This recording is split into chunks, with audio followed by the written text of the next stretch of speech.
Kneel before Zod! You can't go! All the plants are gonna die! I'm gonna take a bath. Bad dates. I'll alert the media. Boys, keep off the moors. It's evil! Don't touch it! The name's Pliskin. No more hangers!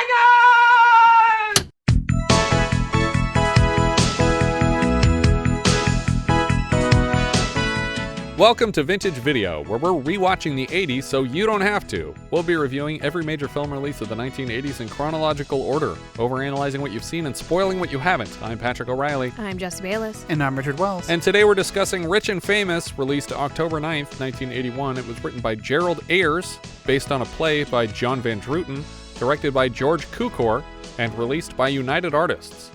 In 1940, John Van Druten's play Old Acquaintance premiered. It was later adapted into a feature film of the same name by Warner Brothers, starring Bette Davis, Miriam Hopkins, and John Loder. In 1980, actress Jacqueline Bisset and producer William Allen formed a joint production company to develop material for Bisset to appear in. Though it is not officially considered a remake of Old Acquaintance by the filmmakers, Allen bought the remake rights to avoid legal problems. Once a draft of the script came together, Jacqueline Bisset offered to surrender her salary to get the film made if Allen could secure the rest of the funding. Robert Mulligan was attached as director and actually started shooting, but an actor strike ended his involvement with the project. By the time the strike ended, legendary director George Cukor was brought in to replace Mulligan. At 81 years of age, Cukor was the oldest working director at the time. Cukor started the job by reshooting everything Mulligan had filmed in his mere 4 days on set. The film cost a little over $10 million, but only made $7 million back and was considered a flop. Why on earth would you spend $10 million on this? I don't know. And on what? Yeah, how did this cost $10 million and the Prowler cost $500,000 to $1 million? Screenwriter Gerald Ayres won the Writers Guild Award for Best Adapted Comedy. He did? But I thought we weren't even sure if it was adopted from anything. Adapted from anything. We start at Smith College, 1959, under snow. Two friends, Liz and Mary, played by Jacqueline Bisset and Candice Bergen, sneak out of the dorms to a taxi in the middle of the night. And in keeping with the Full Moon High logic, they're both near 40 as they play. Oh my God. I was college students. So confused because I didn't realize this was going to, again, cover their whole lives. Yeah. But it's your favorite. It's Slice of Life. Oh, yay. God. Based on a play. Your Slice favorite. of Life based on a play. Your favorite. They debate whether or not to bring along a cherished teddy bear. Liz drops off her friend at the station where she's on her way to wed someone named Doug. It sounds like this Doug character dated Liz first, but has since proposed to Mary. But there doesn't seem to be any hard feelings between them at the moment. When the train arrives, Doug is already on it and disembarks to kiss his fiancée. Liz watches. Before she leaves to follow Doug to California, Mary gifts Liz her teddy bear. You owe me one. The train pulls away and we cut 10 years forward to Liz giving a speech on the campus of UCLA in 1969. She's introduced as the author of National Writers Award winner Night Song. Mary arrives hand in hand with her young daughter Debby, just in time to catch the speech. For some reason, in her speech, she confesses that she doesn't do enough work as a feminist activist. And when someone in the audience asks, why? She says, I'm too busy writing, but I also kind of have writer's block, and I'm not writing, and I'm not a good feminist. And then she goes off on a tangent about her love of old men and then refuses to apologize for it. And the audience of exclusively women stand and applaud. It's like, what happened here, people? What was this speech about? Why did you invite her here? How did she write a book? We're 8 minutes in and I already know I will not understand this movie. The words feel like they're in the wrong order. I feel like I'm having a stroke reading it. Later, Mary gives Liz a tour of her California beach house. A mustachioed Doug in swim trunks approaches Ocean Wet from the beach. Mary lets Liz know that they're throwing her a party later and inviting all their celebrity friends. There are a lot of cameos here from figures in the literary world, and we'll cover those at the end. Oh, goody. She introduces Liz to a man named Kent, but she doesn't say much to him, and he's irrelevant to the story. Doug invites Liz on a walk, and they disappear from the party together. For the whole rest of the party, yes. apparently. Yeah. They talk on the beach, and you just have to watch it to see what they say because I don't get it. The gist is that she had an older guy that was her boyfriend, and they split up, but she's not over him, and her therapist says that she won't write until she is over him. She also mentions offhand that you never recover from your first love. Insanely rudely, Liz and Doug don't return to the party in her honor until all of the guests have left. Mary points out that these people will assume the worst about a married man disappearing with a girl for hours like that. Instead of apologizing, Doug says, "Lol, I'm not changing." It's like, what? Okay, then move. That night, Mary forgives her husband for flirting with her best friend for the entire party that she threw for Liz. Liz thanks her for the party she skipped out on, and then complains that all the good things happened to Mary, as though Mary didn't cause them to happen. Handsome husband. A beautiful little girl. And you know how to sew. And it's like, go learn how to sew, idiot. Right? Defensively, Mary announces that rich people are just as sad as everyone else, though statistically they are not.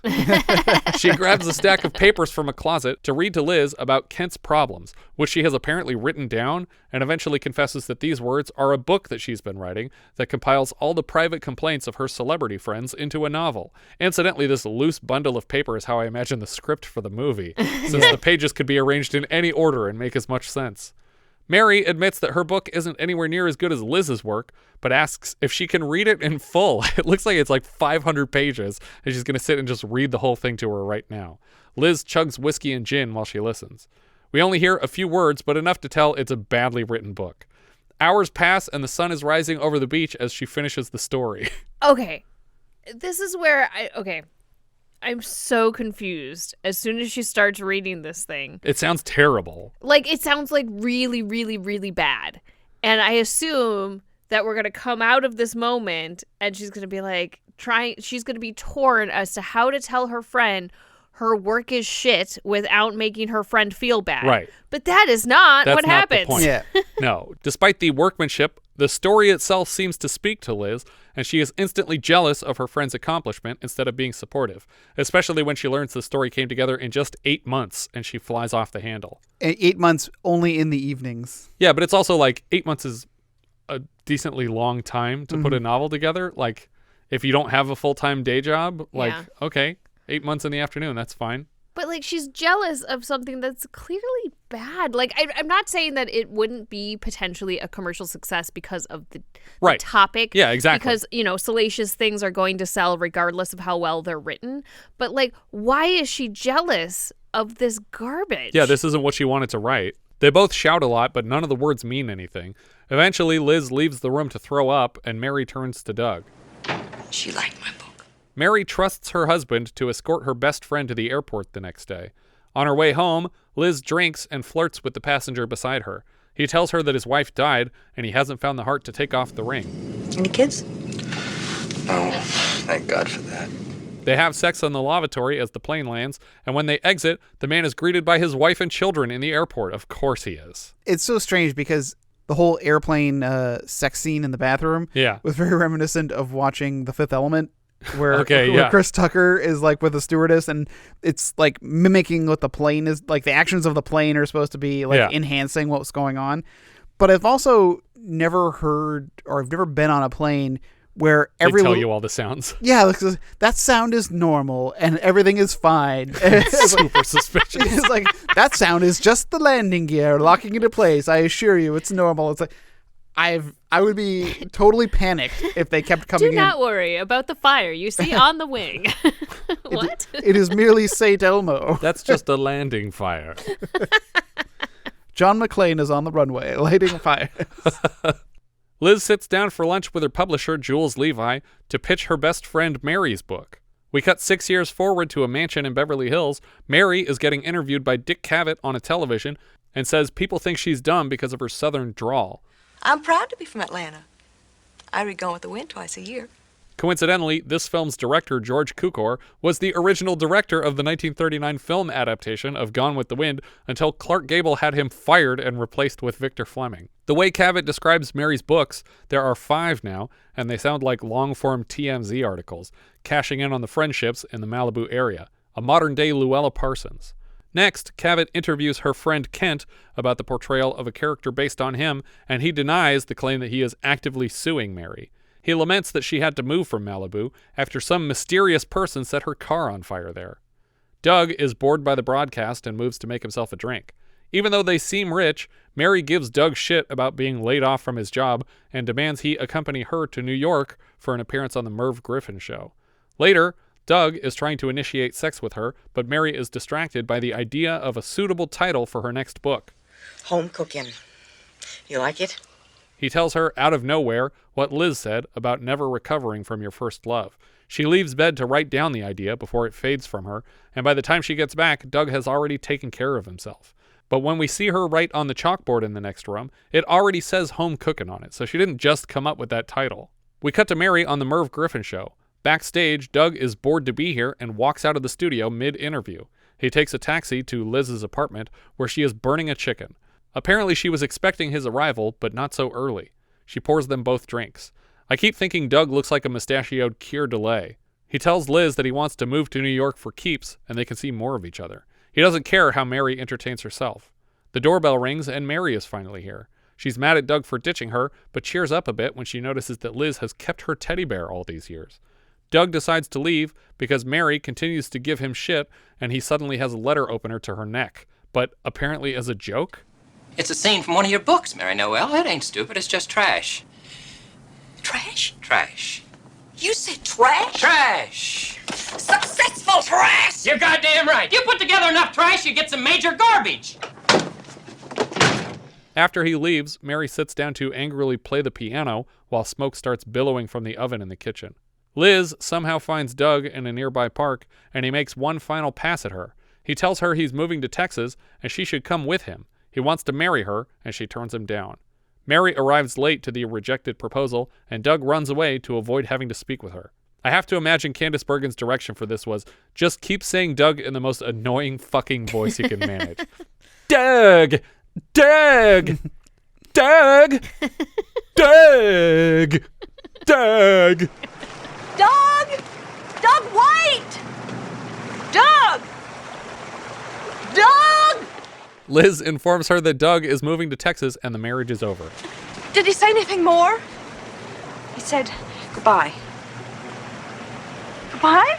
This scene is an excellent showcase of Candice Bergen's limitations as an actress. What am I gonna do? You're gonna miss him terribly. Oh no! I don't want to! I hate to be unhappy! Oh, you are making me unhappy and I hate you for it! I hate you, Doug! I hate you! I am not exaggerating the way she says any of that line. That's exactly how she delivers it. I deserve an award for that. Your Oscar for mimicking terrible performance. What am I going to do? You're going to miss him. Terribly. Oh, no. I don't want to. I hate to be unhappy. No. You are making me unhappy, and I'm going to hate you for it. I'm going to hate you, Doug. I hate you. Yeah, her accent in this movie is just... It's awful. It's real bad. It's really awful. And I think part of it is that I'm very familiar with her voice, and this is not it. And there's some people that are so ingrained in your memory that you're like, well, as... an American accent or an English accent or whatever it is that you're just like, I can't hear you in this other accent. It makes no sense. She does a lot of voice work, too, professionally. And she just, she cannot stay in a consistent Southern accent here either. It is all over the map. Mary says that she will focus on her career in his absence, but from what we've seen, that doesn't seem possible. That's like me saying I'm going to spend more time working on this podcast. What? What do you mean more? We cut to New York City, 1981. Finally, people are supposed to look 40, like they are. Liz arrives late to a meeting of the team deciding this year's best piece of American fiction. As a former winner, she has been recruited to help judge this year's candidates. Of course, Liz is a little biased in favor of her friend Mary's book, Home Cookin'. Well, it's like, okay, she was a former winner, but we assume for her only book that she published, which was 11 years ago. Yeah, it doesn't matter as long as you've won one. It's kind of like how the Cannes Film Festival gives, bring back filmmakers from yesteryear to judge the new crop. Of course, Liz is a little biased in favor of her friend Mary's book, Home Cookin'. She announces her prejudice in the form of a disclaimer, but her fellow judges don't care, because one of them's like, oh, I'm super biased too. I don't give a shit. One of those books is about me. So it's fine. Well, it's also weird that she's even up for this kind of award because I feel like her fame in writing isn't because she's a good writer. But this book is, though. That's what they make the point too, that they're like, wow, like she just writes trash and then she wrote this. Like, how did this even come from her? Because she's known for garbage, and then suddenly this came out and everyone's calling it the greatest American And in theory, novel. It's because it's based off of what Liz said. Right, exactly. That one germ of an idea was enough. To make her a good writer. Yeah. We cut to Liz checking into the Algonquin Hotel and receiving many packages of books. The man at the front desk also directs her attention to a young man named Christopher Adams here to meet with her.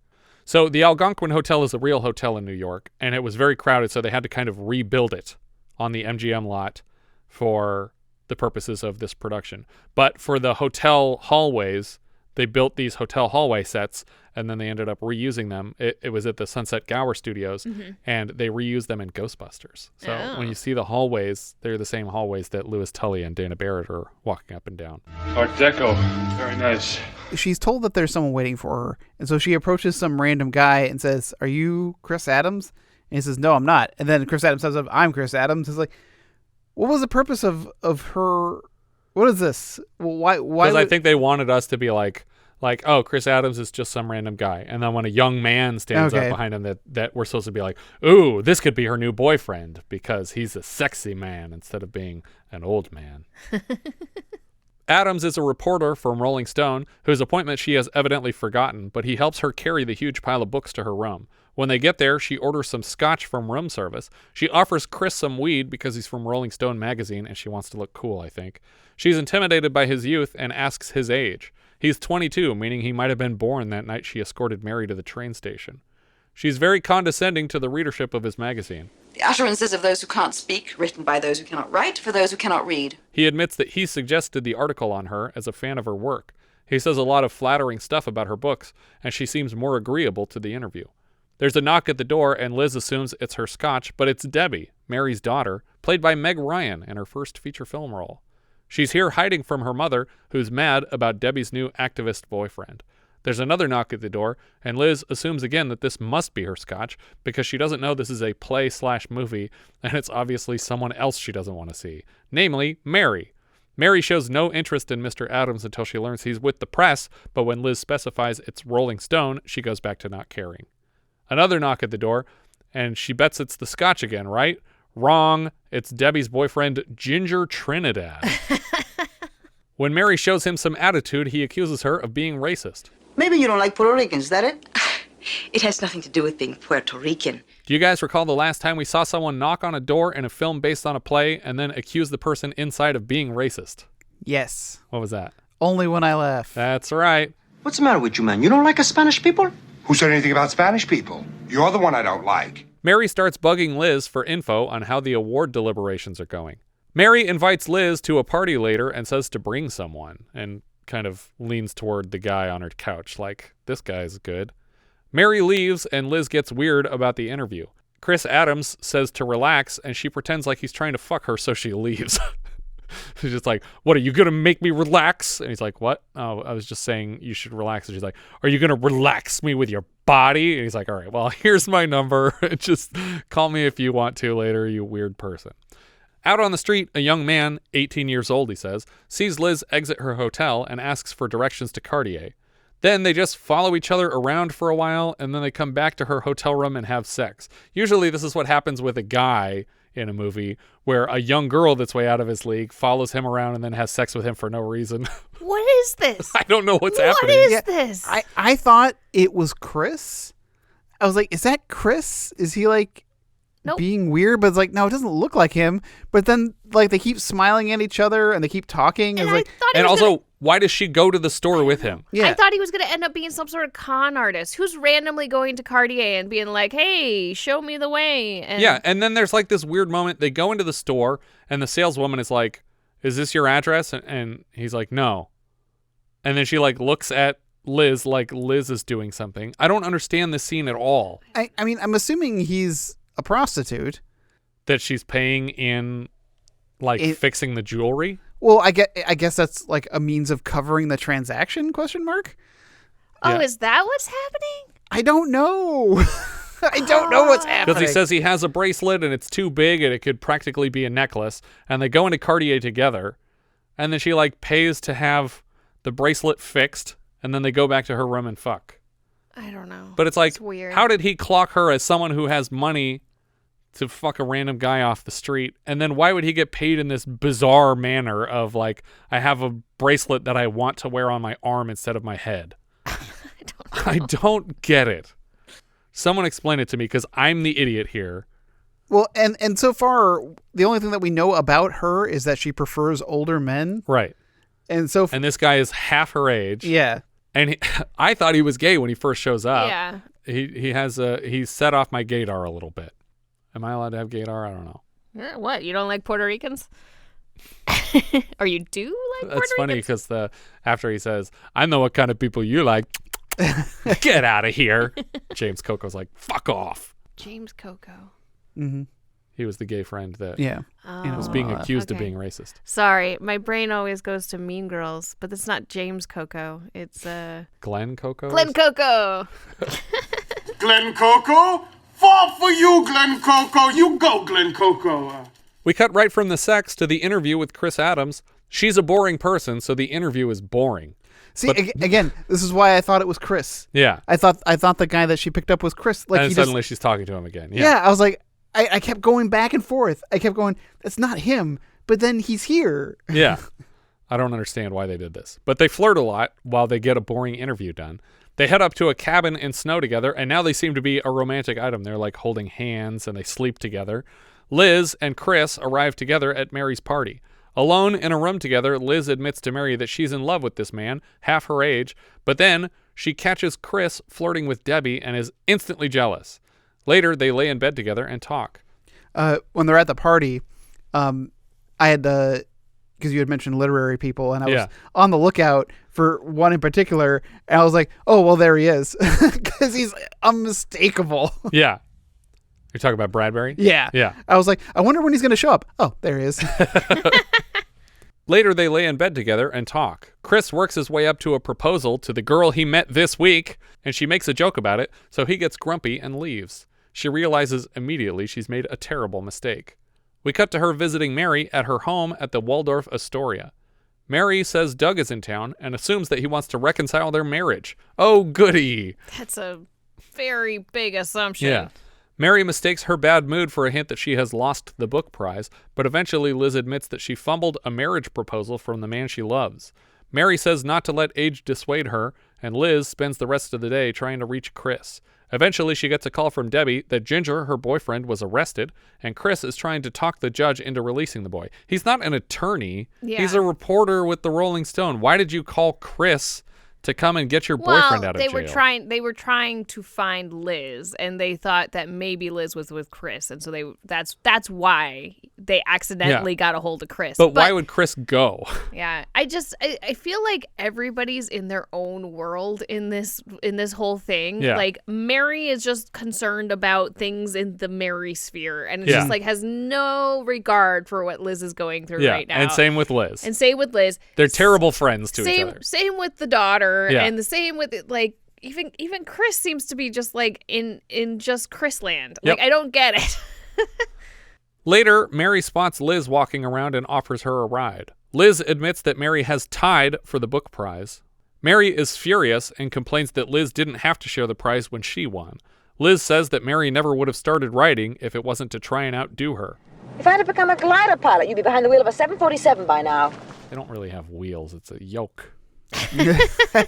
Shows what you know about being an airline pilot. I meant like the wheels on the bottom of the plane. Landing gear coming down. That's perfectly normal. Behind them? What, flying coach? Fuck you. Just running along the runway. Oh, that makes more sense. These two should have stopped being friends a long time ago. Liz finally gets out of the car and hails a taxi. Liz meets with Chris for lunch. Liz is furious with him for spending platonic time with Debby last night and gives him a taste of the jealous arguments that would have made up their entire 3-day marriage. Christ, I didn't even want to tell you about this. Tell me about what? Something I shouldn't know? No, I just knew you'd get carried away. Never been calmer. No one has ever honestly said never been calmer. Yeah. Literally the only people who say never been calmer are fucking furious. Calmer than you are. Yeah, waving the fucking gun around? Calmer than you are. You just take it easy. She brings up his proposal, and he tells her to drop it. There are many proposals, so many insistence. Stop! You said no. We don't have to beat it to death. Debby shows up, but quickly determines she is not welcome and leaves after thanking Chris. Chris mentions that he has hired Debby as an assistant, and Liz says she thinks it's a good idea. Later, Mary comes up to Liz's room, and they argue more. Turns out, Doug was here to tell Mary that he is remarrying in Texas, not to another person named Mary, but to a different woman. So he's not remarrying with an E, he's remarrying with an A. Mary mentions that Doug has been sober in Texas, but that she bought him a drink and soiled his sobriety on purpose to pry secrets loose because she's a monster. Turns out, the juiciest secret she got is that before he went to Texas, Doug proposed to Liz, and Liz said no because she's such a good friend. Right. Naturally, Mary is furious. Yep. Mary is mostly mad that Doug liked her friend at all, but seems especially pissed off that Liz turned down the proposal for some reason, like her husband wasn't good enough for her friend. There's a really bad edit in this argument. Oh, yeah. It's like the word gets cut in half. Yeah, it's like, doesn't that just complete the pic? Chris is giving her a job with my blessings. Doesn't that just complete the picture? And it just completely cuts the silence on Liz's side. It was like, ironically, not completing the picture. Yeah, I was like, what happened? Have I mentioned I hate both of these women? Liz shuts Mary up by mentioning that her would-be fiance has left her for Debby. But for the record, that hasn't happened yet. All he did was hire her, and she could be trying to win him back right now, but she's not.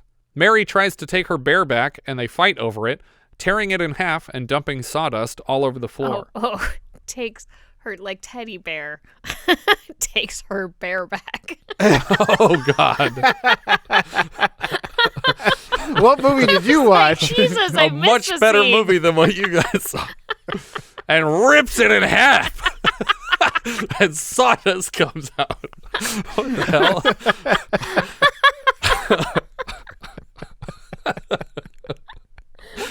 Whew.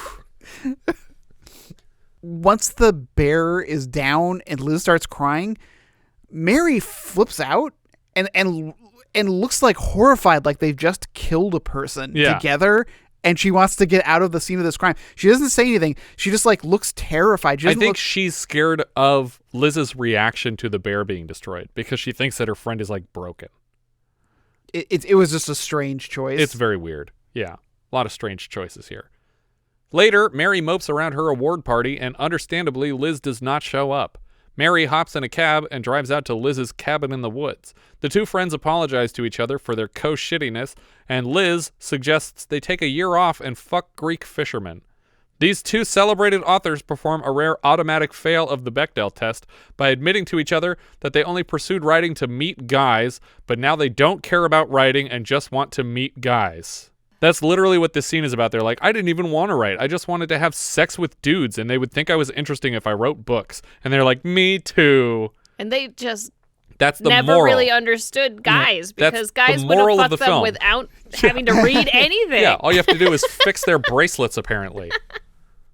The dudes are always like, fix my bracelet and I'll have sex with you. My Cartier bracelets. I don't understand. Well, that makes more sense than dude read a book and then wanted to fuck me.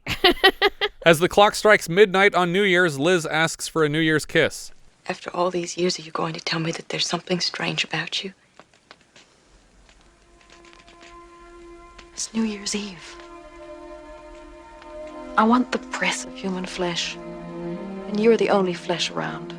What is going on in this scene? And then they don't kiss. Is she supposed to be gay or bi? Because we have not hinted at that at all over the course of the entire film. I don't think so. I think it's literally just she just wants to be kissed by literally anything with human meat on its face. Yeah. Can you imagine this scene with two straight guys? Dude, just kiss me. I just wanted to fucking get kissed tonight. Can you kiss me? What? No, I can't do that. Sorry. You know, you didn't have to bring up our New Year's Eve last year. I just wanted you to know. Why do you keep coming back? Anyway, yeah, I don't get it. It seems like at the last moment, this is supposed to be that she's either a lesbian or bi. I don't think that this is meant to be sexual in any way. I think they're just talking about feeling close to somebody again and filling like the holes in their hearts and their lives. Liz has been filling her holes this entire movie. Like, she just has sex with any random person off the street. No, but I think that this last moment is them just trying to like connect on an emotional level, and that's it. Why would you want to connect with this person who you viscerally hate? I do not and know. have hated for 2 decades? I'm just trying to explain the nonsense. Yeah. I don't know why boomers are like, I'm going to stay best friends with my fucking mortal enemy for my entire life. Yeah. Like, what is your problem? Just stop talking to that person. You don't have to call people back. It's a nightmare. Anyway, that's Rich and Famous for you. Thumbs down, please. Yeah. I don't know if this is the director's fault or if it's a bad play. I haven't seen Old Acquaintance. I have not seen it either, but if it was celebrated enough to either warrant a remake or not celebrated enough to warrant a remake. Yeah. I mean, it had Bette Davis in it, so, you know, it's at least like top dollar cast, but who knows? Very strange. But yeah, thumbs down for me. You guys all said thumbs down, or? Correct. Yeah, it's a thumbs down. I like I mentioned jokingly earlier, slice of life, because this is slice of life with nothing happening. Like, it's... Does she ever write a second book? Does Liz ever write a second book? We don't know. Like, so literally all her character did so far was write one book in the first 10 minutes of the movie, and then she spends the rest of the book just mad at her friend. Yeah. For being a more successful writer without having any talent, or... But she also has no talent because she's not writing anything. Right. It's not like she's a better writer. She doesn't write anything. Yeah, I mean, we're only assuming that she's not writing other books, although she continues to have a publisher. Yeah. Because when they get their photograph taken, she goes, "These are my ladies." It's like, oh, is she still writing? I don't know, because they don't talk about... Yeah. But it's also weird that, like, the implication of the whole story is that she is a better writer than the Candice Bergen character. But they both won the best fictional book of the year award, which is the highest honor that either of them gets. I don't know if... Well, I think Liz would argue that she... Got that the Liz highest is honor because she didn't have to share it with someone. Well, one, yeah, I would say that. But also that Liz doesn't write trash. She writes, you know, obviously feminist, empowering material, because like that's the whole point, that she was being celebrated at UCLA. Yeah. But then she said, I don't do any I don't do work. this. I just wrote this. Yeah, it's just weird. I don't really get it. I don't get the draw of this story to anyone to make it. Other than that, I think Jacqueline Bisset saw it as an opportunity to play half of a two-hander film with another celebrated actress, and that we would both be, presumably this was intended as like an Oscar bait situation. It's two best friends, they're authors, it's high society literary world, and they literally, the president of the Academy is in this movie. We'll get to her name in the credits. And so I feel like they definitely thought that this was like an awards automatic go-to. But that makes me think that they're really stupid, because none of this makes any sense. And No. how could you think that this was like profound when it's literally just There's nothing nonsense? to it. There's no story here. Letterboxd, Jess, what are you thinking? It's pretty low. I have it at 119 out of 140. It is below Deadly Blessing and above Night School. All right, Richard. I have it at 93, which puts it below Dead and Buried, but above Modern Romance. Whoa. Another stab at Patrick's heart. I think you do things like that to just upset me. Anytime you put something directly above Modern Romance, it's like an axe chopping into our friendship. At least I didn't care much for Modern Romance, but it's a well-made written film. It makes sense relative to this one. Yeah. Rich and Famous actually ranks 131st. It goes right under Tuck Everlasting and just above Scream. That's the 1981 close, yeah. Scream.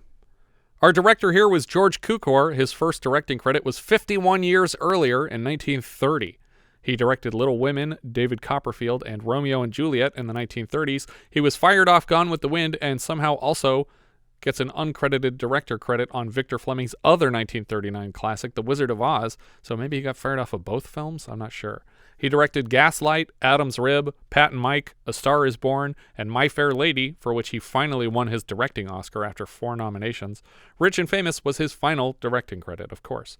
The writer here was John Van Druten for the play. He has a contributing writer credit on Gone with the Wind and 1940s Pride and Prejudice. He also wrote the screenplay for Gaslight and the play adapted into cabaret before this. Presumably, this was greenlit on the strength of that. The writer here, Gerald Ayres, previously wrote Foxes and produced The Last Detail. The music here was from Georges Delarue, who was the composer of Jules and Jim, Contempt, Day of the Jackal, and Day of the Dolphin. Both days, Jackal and Dolphin. Weird weekend. He has a composer credit on Willie and Phil, either because of original work or because of reused Jules and Jim music. He also composed True Confessions recently for us, and later Silkwood, Platoon, Biloxi Blues, Twins, Steel Magnolias, and Joe versus the Volcano, with 3 times as many Meg Ryans as this film has. Cinematographer Donald Peterman. Before this, he lit King of the Mountain. He's back for Flashdance, Splash, Cocoon, Star Trek IV: The Voyage Home, Planes, Trains, and Automobiles, Point Break, Addams Family Values, Get Shorty, Men in Black, and How the Grinch Stole Christmas. Editor John F. Burnett also cut The Heart is a Lonely Hunter, not to be confused with The Sun is a Deadly Laser, The Owl and the Pussycat, The Sunshine Boys, Murder by Death, The Goodbye Girl, Grease, and Justice for All. So far on the show, we've seen his work editing Can't Stop the Music and Death Hunt, and he's back next season with Grease 2, and later Leviathan, Leap of Faith, and 10 episodes of Baywatch Nights. Jacqueline Bisset played Liz Hamilton. She's best known for Bullet or Murder on the Orient Express. We've seen her so far in When Time Ran Out, and she's also Miss Goodthighs in the 1967 Casino Royale. Candice Bergen played Mary Noel Blake. Her parents were Edgar and Frances Bergen. She shows up next season in Gandhi, and later she's Sal 9000 in 2010, the year we make contact. As we mentioned earlier in the season, she played Mary in Mary and Tim, the remake of Tim. She's probably best known for playing the lead on Murphy Brown. Long-running series, and might have even gotten a reboot at some point. I don't remember. Yeah, I think it did come back, yeah. David Selby played Doug Blake. He was Quentin Collins and the opening voiceover for the original Dark Shadows series. We saw him first as Quentin in Night of Dark Shadows, and later he came back for Raise the Titanic. He's also Richard Channing in 209 Falcon Crests, Dean Buckley in D3 The Mighty Ducks, and Gage in The Social Network. Hart Bochner played Chris Adams. He's best known for playing epic asshole Ellis in Die Hard. We saw him last as a different asshole in Terror Train. He's also Ethan in Supergirl and Rod in Breaking Away. Stephen Hill played Jules Levi. We saw him last as Jill Clayburgh's dad in It's My Turn, and then Lieutenant Jacobs in Eyewitness. He's also DA Adam Schiff in 229 episodes of Law and Order, spelled the same as the Adam Schiff from Congress, but unrelated. Meg Ryan played Debby, age 18. You're telling me that the character is not related to a real-life congressman. Correct. Okay, good to know. Meg Ryan played Debby, age 18. This was her first film. Later she shows up in Top Gun, Armed and Dangerous, Inner Space, When Harry Met Sally, and then Joe versus the Volcano, Sleepless in Seattle, and You've Got Mail with Tom Hanks for a trilogy. Candice Bergen plays her mom again in a remake of The Women for 2008. The original film was also directed by George Cukor. Matt Lattanzi played the boy, Jim. That's the character who needed his watch fixed or his bracelet fixed. Last year, he played young Danny McGuire in the Xanadu flashback, where he met Olivia Newton-John on set, and the two were later married. He shows up as Brad in Grease 2 and Trent in Roxanne. Daniel Faraldo played Ginger Trinidad. More recently, he's Father Rodrigo in Mayans MC. Nicole Eggert played Debby, age 8. This was her first feature film appearance. She played herself in an episode of the Super Mario Bros. Super Show, and later Jamie Powell in 104 Charles in Charges, and Summer Quinn in 44 episodes of Baywatch. Alan Warnick played Desk Clerk. He shows up in Chinatown and Chinatown 2, as well as Mother Jugs and Speed. We saw him last as Steve in How to Beat the High Cost of Living. Anne Risley, or Risley, played Max's wife. She's an SNL alum who we last saw as a bank customer trying to cash a check at the start of Honky Tonk Freeway earlier this season. She was also Pam in Simon and a UFO follower in Stardust Memories last season. Faye Kanan was Professor Fields. She was the president at the time of the Academy of Motion Picture Arts and Sciences, who we last saw at the Oscar ceremony episode. She was also the sister-in-law of screenwriter/actress Ruth Gordon. Marcia Hunt played Malibu party guest. She's Mary Bennett in the 1940 Pride and Prejudice, Katie Mallory in Bride by Mistake, and Ann Martin in 1948's Raw Deal. Not to be confused with the Arnold Schwarzenegger film. Christopher Isherwood played Malibu party guest. He's probably best known for Goodbye to Berlin, which was adapted into the musical Cabaret. He also wrote the novel, more recently adapted into A Single Man. Pola Miller played Malibu party guest. She is the wife of Baltimore Bullet and Rough Cut director Robert Ellis Miller. Sorry, her name was Pola? P-O-L-A, Pola Miller, yeah. Paul Morrissey played another Malibu party guest. He is a product of Andy Warhol's The Factory and the director of Flesh for Frankenstein, Blood for Dracula, and the 1978 Hound of the Baskervilles. Roger Vadim, or Vadim, I think it's Vadim, played Malibu party guest. He's the writer and director of Barbarella, and we haven't covered his 1980 or 81 releases because they are generally pornographic in nature. He also wrote 1959's Dangerous Liaisons. Frances Bergen played another literary party guest. We saw her last as Mrs. Laudner in American Gigolo, and before that in MacGyver episode Slow Death. I can use some help. I can help. Diana, don't be foolish. You have absolutely no experience. You'll only be a hindrance. Her first feature film appearance was as Madeline Astor in 1953's Titanic. She is the mother of Candice Bergen and the wife of Edgar Bergen. She appears with her daughter in a movie called The Lion Roars Again in 1975, and later in Hollywood Wives, based on the Jackie Collins novel. Ray Bradbury plays literary party guest. This is at the party that Candice Bergen throws herself.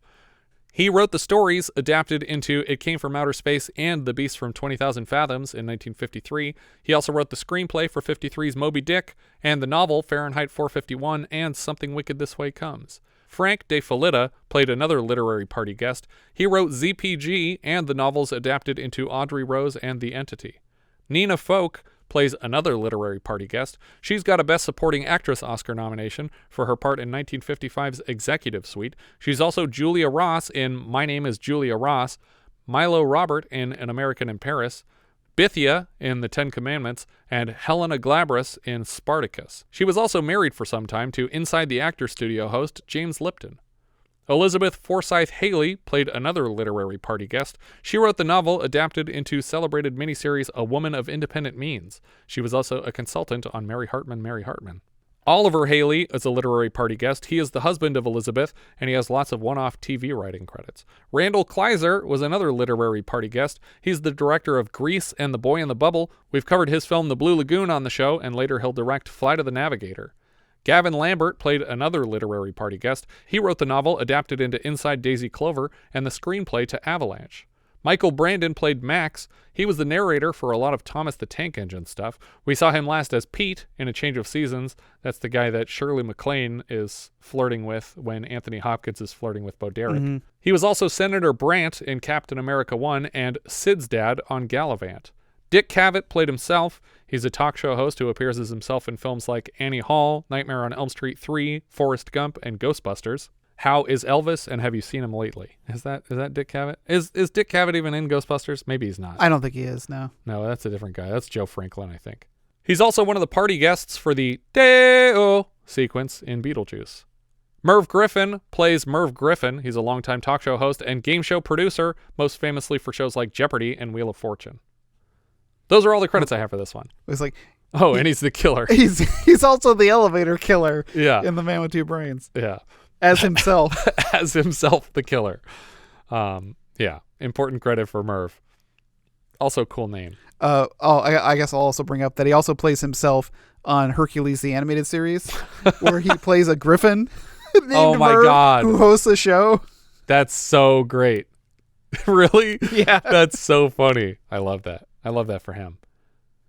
Anyway, that's Rich and Famous. If you have any thoughts you'd like to share, we are Vintage Video Pod on Twitter, Facebook, Instagram, YouTube, and Letterboxd, where, as I've said before, you can find each of our full movie rankings for the year. We can also be found at vintagevideopodcast.com. We have a Discord.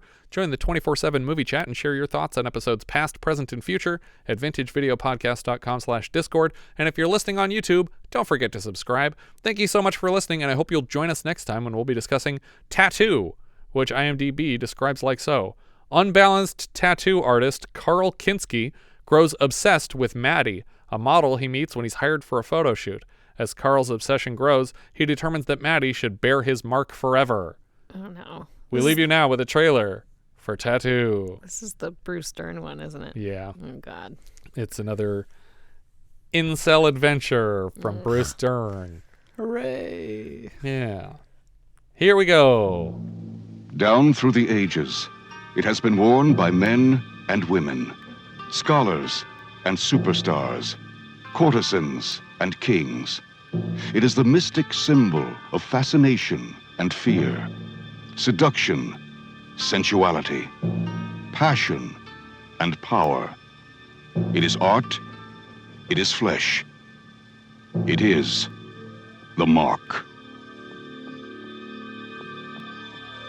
20th Century Fox and Joseph E. Levine present a story of obsession, possession, love, and terror.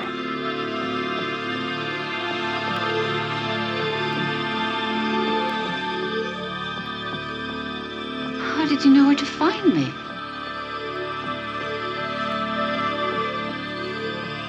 Why do you call it the mark?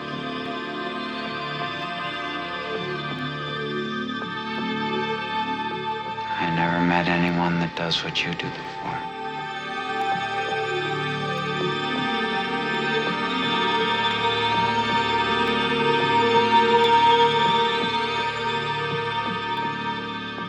Put your head down on the pillow. Open your robe. Oh my God.